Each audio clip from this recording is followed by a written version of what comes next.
വിവിധ ആവശ്യങ്ങൾ ഉന്നയിച്ച് സംയുക്ത ട്രേഡ് യൂണിയൻ ആഹ്വാനം ചെയ്ത ദേശീയ പണിമുടക്ക് ജില്ലയിൽ പൂർണ്ണം. കാഞ്ഞങ്ങാട് നഗരത്തിൽ പ്രകടനവും പൊതുയോഗവും നടന്നു.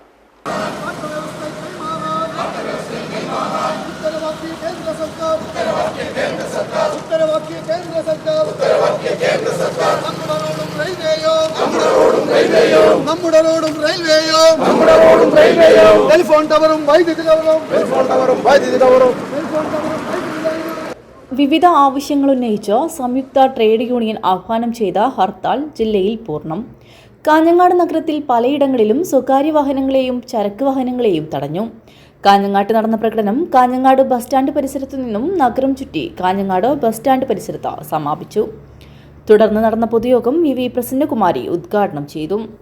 വേതനവുമായി ബന്ധപ്പെട്ട കാര്യമായാലും ശരി, പണിയെടുക്കുന്ന ആളുകൾക്ക് പണിയെടുക്കാൻ കഴിയാത്ത പ്രായമാകുമ്പോൾ അവർക്ക് അനുവദിക്കേണ്ടതായിട്ടുള്ള പെൻഷനെ കുറിച്ചുള്ളതായാലും ശരി, തൊഴിൽ സുരക്ഷിതത്വത്തെ സംബന്ധിച്ചിടത്തോളം ആയാലും ശരി, യുവാക്കളെ ബാധിക്കുന്ന തൊഴിൽ അവകാശമായിരുന്നാലും ശരി, ഇതെല്ലാം തന്നെ നമ്മൾ ഈ പണിമുടക്കിന്റെ പ്രധാനപ്പെട്ട ആവശ്യങ്ങളായിട്ട് മുന്നോട്ട് വെച്ചിട്ടുണ്ട്.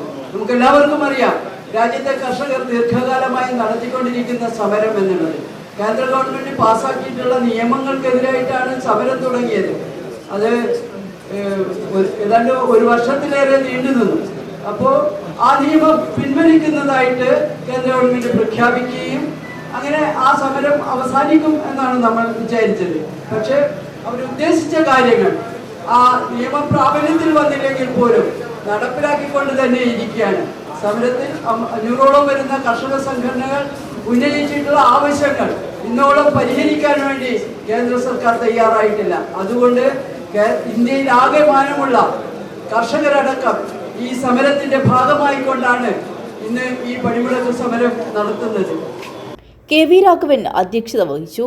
VV Rameshan, A Madhavan, advocate P Appukuttan, Kattadi Kumaran, Kunhikannan, advocate Ramachandran, M Raghavan, Santhosh, KV Viswanathan, T Kuttiyan എന്നിവർ സംസാരിച്ചു.